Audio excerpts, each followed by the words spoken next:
Buat Anda yang merasa bahwa hidupnya selalu menderita, cobalah simak biografi ke-12 murid Yesus ini.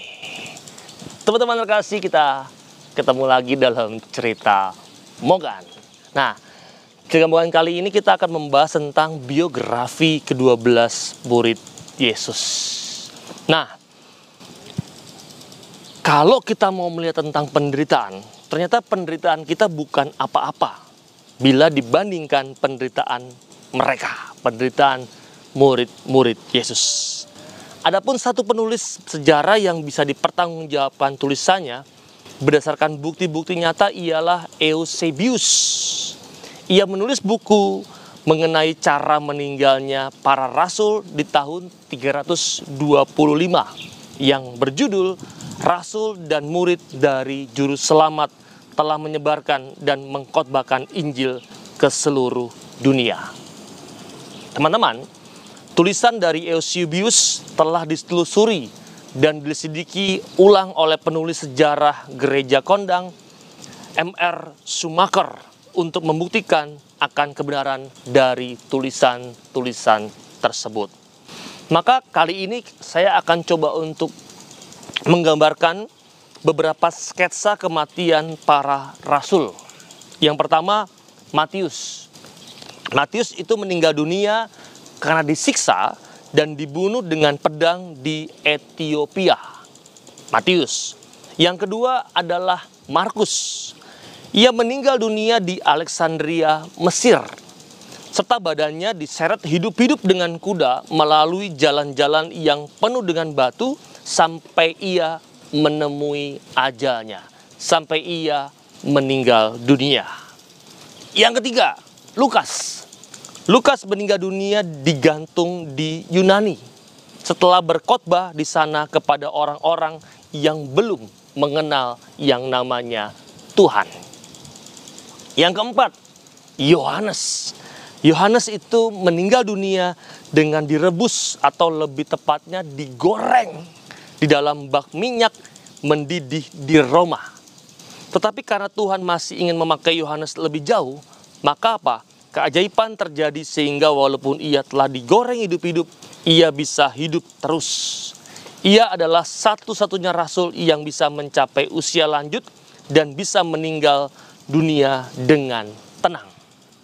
Yang kelima adalah Petrus. Petrus mati disalib dengan kepala di bawah. Kayu salib untuk Petrus dipasangnya berbeda. Ialah secara huruf X. Karena itulah permohonan yang ia ajukan sebelum ia disalib, di mana ia memohon untuk disalib dengan cara demikian. Karena ia merasa tidak layak untuk mati dan disalib seperti Tuhan Yesus Kristus. Yang keenam, Yakobus, saudara tiri dari Tuhan Yesus dan pemimpin gereja di Yerusalem. Ia meninggal dilempar ke bawah dari puncak bumbungan baik Allah, di tempat yang sama di mana si setan dahulu membawa Tuhan Yesus untuk digoda. Ia meninggal dunia setelah dilempar dari tempat tinggi tersebut. Yang ketujuh, Yakobus anak Zebedeus adalah seorang nelayan dan ia adalah murid pertama yang dipanggil untuk ikut Tuhan Yesus, dan ia mati dipenggal kepalanya di Yerusalem. Pada saat-saat disiksa pun ia tidak pernah menyangkal Tuhan Yesus, bahkan berusaha untuk berkhotbah terus-menerus bukan hanya kepada para tawanan lainnya saja, bahkan kepada orang yang menghukum dan menyiksa dia dengan kejamnya. Sehingga akhirnya orang Romawi yang menjadi penjaga dan penyiksa dia bisa turut bertobat. Keren ya. Penjaga Romawi itu mendampingi Yakobus pada saat ia dihukum penggal.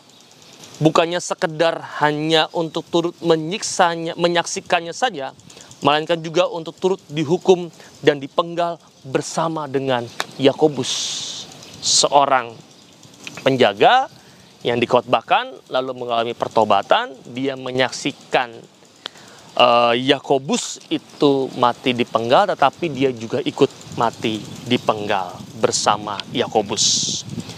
Pada saat ia mau menjalani hukuman mati, ia berlutut bersama di samping Yakobus. Sambil berdoa, itu adalah doa yang terakhir sebelum mati dipenggal bersama Yakobus sebagai orang Kristen. Yang kedelapan, Bartolomeus.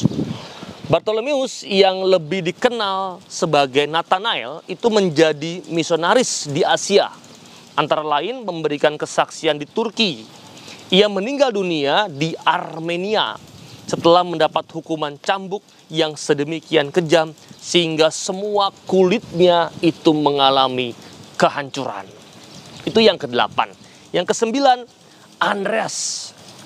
Andreas juga disalib seperti Petrus dengan cara X di Yunani.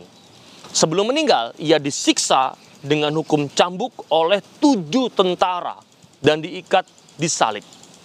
Dan dengan cara demikian, mereka bisa memperpanjang masa sakit dan masa siksaan yang kejam dan keji.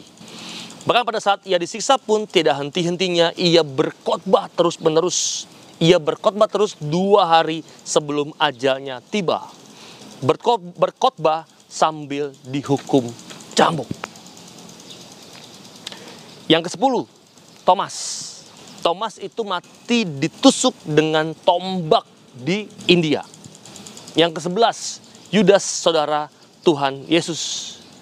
Itu dihukum mati dengan panah karena tidak bersedia untuk mengingkari Tuhan Yesus Kristus. Ke-12 itu Matias, rasul pengganti dari Yudas Iskariot, mati dihukum rajam dan akhirnya dipenggal kepalanya. Yang terakhir, Paulus.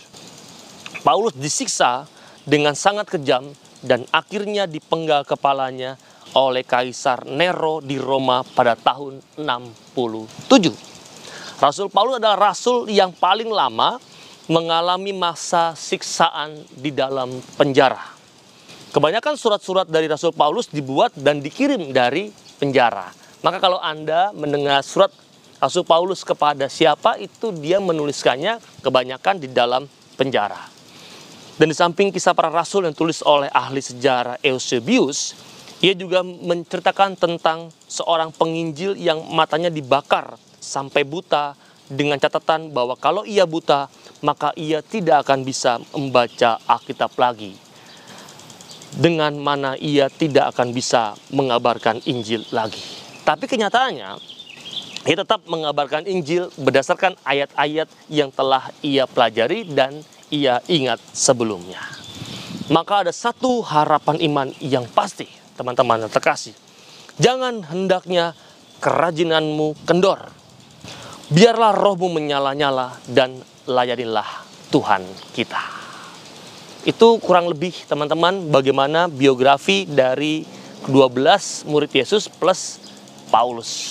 Nah, seperti di awal tadi, kalau Anda merasa diri Anda selalu menderita, mari simak cerita Morgan kali ini, dan itu pula yang pada akhirnya bisa membawa Anda kepada frame atau mindset yang berbeda. Semoga bermanfaat. Kita ketemu lagi dalam cerita Morgan yang berikutnya. Saya Romo Gandhi, salam.